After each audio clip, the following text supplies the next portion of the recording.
uma aula sobre força em velocidade. A conversa com o Felipe Morim foi muito boa e a gente aprendeu um pouquinho mais sobre o VBT.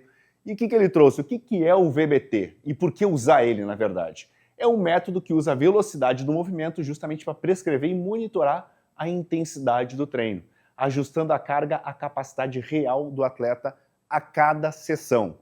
Então, existe justamente essa diferença entre o treinamento tradicional, que usa cargas fixas, ou seja, a gente calcula o percentual de uma repetição máxima numa vez e cria o ciclo do atleta, a o VBT, que é uma adaptação dinâmica, onde cada repetição, cada execução, cada série, existe uma adaptação para que a gente encontre as cargas ideais.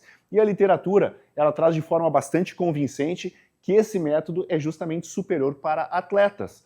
Isso desenvolve muito mais potência e velocidade, melhorando os resultados tanto em salto quanto sprint, agilidade e ganhos de força máxima. E se a gente olhar a literatura, a base científica da relação carga-velocidade, a gente vai ver que é quase uma relação linear estável, onde quando eu aumento a velocidade, eu reduzo a carga, e quando eu aumento a carga, eu reduzo a velocidade.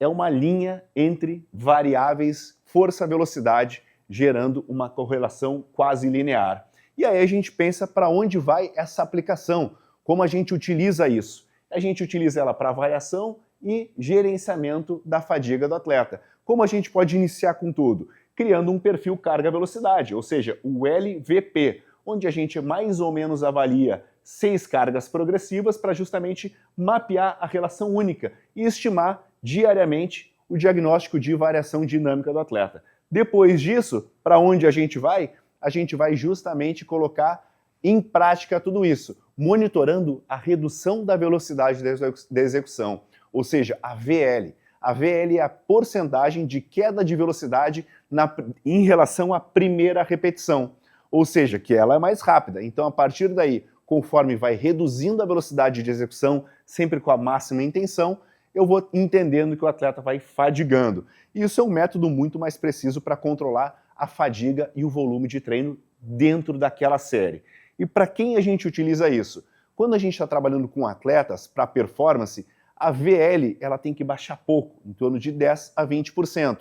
Aí isso se torna ideal para atletas em temporada. Por quê? Vai maximizar os ganhos de força e potência, gerando menos fadiga, preservando as fibras musculares mais rápidas. Agora, quando a gente quer trabalhar hipertrofia, aí obviamente com cargas mais altas, a VL vai ter um decréscimo maior, mais de 30%.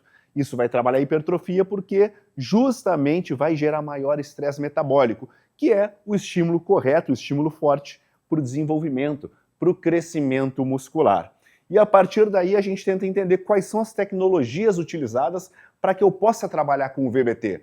E aí a gente falou de várias, mas eu vou trazer para vocês 3 padrões. Primeiro, o ouro, que são dispositivos que ligam em forma de cabo na barra, onde eles vão medir diretamente o deslocamento, oferecendo mais precisão.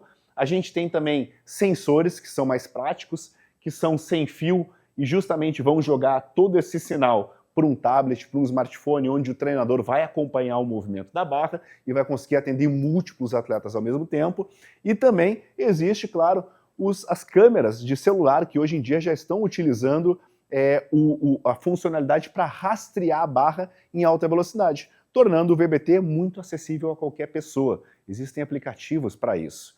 E esses aplicativos, esses padrões ouro, esses dispositivos, eles nos dão uma métrica. E existem métricas para serem utilizadas. Qual métrica que eu vou utilizar? Eu tenho a velocidade média. O que seria, para onde eu utilizaria a velocidade média? Para exercícios mais comuns, mais basistas. Exemplo, agachamento, exercícios tradicionais que não são balísticos. Agachamento, levantamento terra, onde eu vou trabalhar com alta carga e não há aquela desaceleração no final. Então, para isso, eu utilizo a velocidade média, certo?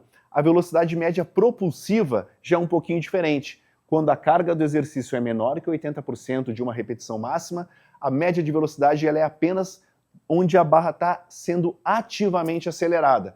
Ela é superior do que a velocidade média em alguns exercícios que tem frenagem no final. Eu usei durante a nossa conversa o exemplo do supino. Se eu fizer a força máxima no final, a barra vai sair voando. Então, nesse tipo, eu utilizo a velocidade média propulsiva. E se eu estou fazendo salto, arremessando uma wall ball, uma medicine ball, aí eu vou utilizar o pico de velocidade. Justamente é o valor máximo de velocidade instantânea obrigatória para movimentos explosivos. E a partir daí, a literatura começa já a trazer para a gente vários pontos de velocidade para que eu tenha determinadas adaptações. Lembra, a intenção é sempre fazer na velocidade máxima, porém a carga vai permitir que eu faça de forma mais veloz ou mais lenta. Então, como eu utilizo isso? Se eu estou trabalhando a menos de 0,5 metros por segundo, ou seja, o peso está bastante grande, está difícil, eu justamente vou estar trabalhando a minha força máxima, essa parte neural. Se a barra está a 0,5 a 0,75 metros por segundo, ou seja, um pouco mais leve, mas uma carga ainda de bastante resistência, eu vou estar trabalhando justamente hipertrofia funcional junto com força e velocidade. Se a barra está a 0,75 a 1 metro por segundo, eu já começo a trabalhar potência, com foco, claro, em viés de força. Se eu estou trabalhando a 1 metro por segundo a 1,3, aí a potência tem viés de velocidade. E, por fim, com cargas mais leves eu consigo deslocar muito rápido, ou seja, acima de 1,3 metros por segundo. Aí, claro, eu vou estar trabalhando a potência explosiva. Foi uma aula utilizando a velocidade no treinamento de força, onde a gente entendeu o conceito de VBT, com uma referência que é o Felipe Morim, e foi excelente para que a gente traga um pouco de uma literatura mais avançada, mais inovadora nas academias. E eu espero vocês no próximo episódio de Uma Aula Sobre.